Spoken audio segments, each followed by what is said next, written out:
logística, se pelean por mercado, ya sea de obtención de mercancía o mercado de venta, también se pelean por las pistas clandestinas y en fin se pelean por ocupar un espacio que hasta ahora nadie ha logrado atesorar, vamos a llamarle, y que sea una sola cabeza como ocurrió años atrás, en la época en que vos conocés, Osvaldo, vos estuviste en el crimen organizado, no es que es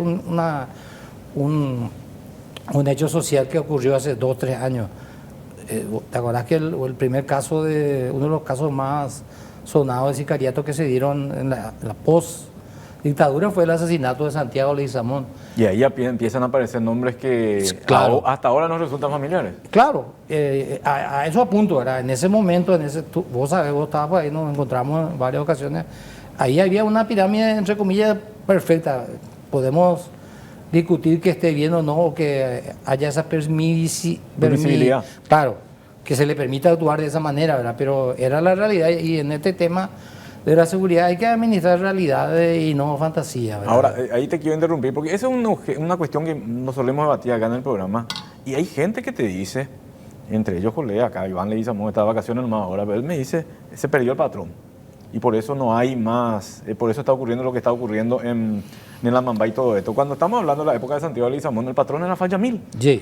De hecho, Fayamil fue sindicado como el que autorizó, no el autor intelectual, pero le pidieron la bendición para perpetrar el atentado contra un periodista. Recuerdo que vino acá a Asunción a defenderse. Sí, sí. Una bochornosa conferencia de prensa, dicho sea, pasó, sí, pero vino acá. Y ahí empezamos a entender la temática de cómo se trabajaba en la frontera. Entonces, cuando vos estás hablando de permisibilidad, estás hablando de alguna forma de que alguien por lo menos ponía orden en esa ciudad en aquel entonces.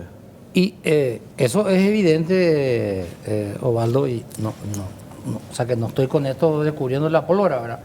Vamos a basarnos en los hechos concretos, ¿verdad? En la época en que ocurrió el asesinato de Santiago Leguizamón, los hechos más usuales vinculados al crimen organizado era el tráfico de drogas, armas, vehículos, soja, café, ¿verdad?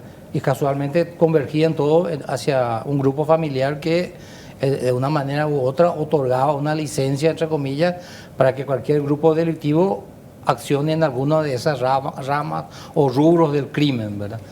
O sea que si yo era un ladrón y me iba en Peruán a agarrar, a querer vender un vehículo robado, lo más probable es que aparecía ahí por Cerro Coraí o una cosa así, ¿verdad? Era así de simple y las estadísticas y las publicaciones de aquel entonces lo hablan así, ¿verdad? Yo creo que esa situación se mantuvo hasta en tanto y en cuanto, que es lo que a lo mejor Iván quiere señalar, es que eso se mantuvo así, Checho, hasta la época que estuvo don Jorge Rafat. Cándido Figueroa también decía lo mismo. Sí. Él era allá. Y bueno, cuando murió don Jorge Rafat empezaron las peleas, empezaron los grupos. Por ejemplo, el PCC mismo tenía, entre comillas, cierto respeto hacia la figura de don Jorge. Puede sonar hasta animal lo que voy a decir, ¿verdad? Pero si bien no podemos liberar, no podemos decir que está bien eso, esa era la realidad que existía en ese momento, ¿verdad? Y que él tenía mucho más poder que inclusive organismos de seguridad, eso también era innegable, ¿verdad? ¿Y por qué eso? Porque vos estuviste en un organismo de seguridad en su momento. Y lo que pasa es, por ejemplo, don Jorge tenía una empresa de seguridad que le permitía, él elevó el nivel. Resulta que las empresas de seguridad tienen cierto nivel para el tema de la aportación de armas. Y él elevó su empresa al nivel de transporte de caudales, lo que le permitía también aumentar su capacidad de fuego. Por lo tanto, él andaba, entre comillas, legalmente con su séquito de custodio, porque eran parte de una empresa, tenían todo transporte de armas, portación de armas. Yo particularmente verifiqué eso y bueno, no había forma de tomarle por ese lado porque todo era legal, ¿verdad? Que se desplazara como, qué sé yo, el presidente de los Estados Unidos por Pedro Juan Caballero, en sí era llamativo, pero no constituía ni un hecho punible porque todas sus armas estaban registradas, todos sus personales tenían los documentos que le habilitaban a portar armas. Ahora, lo que así se hacía por detrás, lo que se hacía sumergidamente, lógicamente que eso ya escapa a nuestro conocimiento, ¿verdad? Porque tampoco son tan imbéciles como para evidenciarse, ¿verdad? Las acciones que las cometían. Uno de repente, por informaciones de inteligencia, cuando vos tenés fuentes te dicen, mira, pasó esto por estas cosas, ¿verdad? Pero como decía también ayer, la gente no tiene que entender un poco lo que es un informe de inteligencia, Osvaldo. Un informe de inteligencia, un análisis de inteligencia o una apreciación es potencial.